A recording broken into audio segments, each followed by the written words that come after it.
নমস্কার বন্ধুরা, রিঙ্কুর চ্যানেলে আমার সকল প্রিয় দর্শক বন্ধুদের ওয়েলকাম।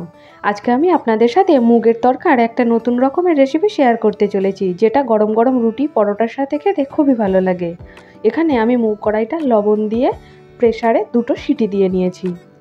আমার মশলার জন্য লাগছে পেঁয়াজ কুচি, টমেটো কুচি, ক্যাপসিকাম কুচি, কাঁচা এবং পাকা লঙ্কা কুচি আর ধনেপাতা কুচি। কড়াতে সাদা তেলের ওপর ফোড়ন দিয়েছিলাম জিরে। ফোড়নটার সঙ্গে সুন্দর গন্ধ বেরিয়ে যাওয়ার পর আমি ওর মধ্যে যে সবজিগুলো কেটেছিলাম সেগুলো দিয়ে দিয়েছি। এবার ভালো করে নাড়াচাড়া করছি। ওই সবজিগুলোর মধ্যে শুধুমাত্র টমেটোটা দিইনি। এইবার টমেটোটা দিলাম। টমেটো দেওয়ার সাথে সাথে দিয়ে দিচ্ছি লবণ। লবণটা দিলে টমেটোটা তাড়াতাড়ি সেদ্ধ হয়ে যাবে। এরপর দিয়ে দিচ্ছি হলুদ গুঁড়ো। এবার এই সব কিছুকে মিনিট 2 লো ফ্লেমে নাড়াচাড়া করে নিচ্ছি। আপনি যদি আমার চ্যানেলের নতুন দর্শক বন্ধু হয়ে থাকেন তাহলে প্লিজ চ্যানেলটিকে সাবস্ক্রাইব করে পাশে থাকার অনুরোধ রইল। মশলাটা সুন্দরভাবে কষানো হয়ে গেছে। এবার আমি সেদ্ধ করা মুগ কড়াইটা দিয়ে দিলাম।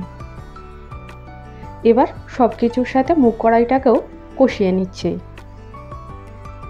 2 মিনিট মতো মিডিয়াম ফ্লেমে আমি এটাকে কষিয়ে নেব।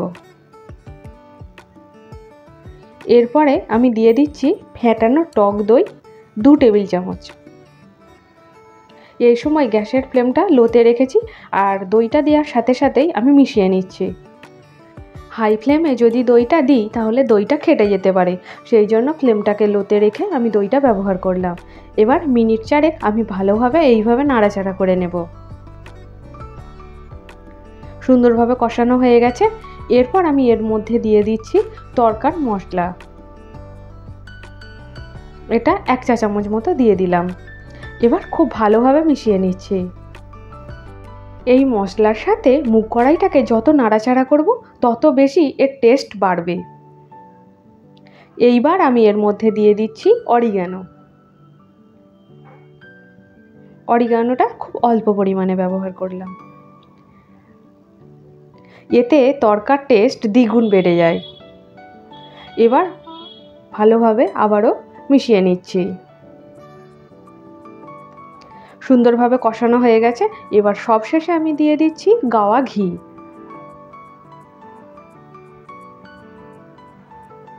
এইবার গ্যাসের ফ্লেমটা একবারে লোতে করে ভালোভাবে মিশিয়ে নিচ্ছি। এইবার আমি 5 মিনিটের জন্য ঢাকা দিয়ে দিয়েছিলাম। তৈরি হয়ে গেছে মুগের তরকা। আমার আজকের এই রেসিপিটা আপনাদের কেমন লাগলো অবশ্যই বন্ধুরা কমেন্টের মাধ্যমে আমাকে জানিও।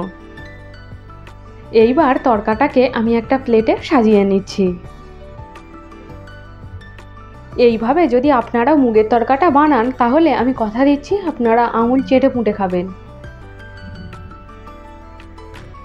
এবার আমি গার্নিশের জন্য ওপর থেকে দিয়ে দিচ্ছি প্রথমেই পেঁয়াজ কুচি, এরপর দিয়ে দেব ধনেপাতা কুচি আর সব শেষে দিয়ে দেব টমেটো কুচি। দেখুন এটা দেখতে কত সুন্দর হয়েছে। এই তরকাটা এতটাই লোভনীয় হয়েছে যে আপনারা এটাকে না খেয়ে থাকতেই পারবেন না। ভিডিওটি ভালো লাগলে একটা লাইক দেবেন আর ভিডিওটিকে প্রচুর প্রচুর শেয়ার করবেন আর আপনারাও আমার পাশে থাকবেন। আজকে এই পর্যন্তই।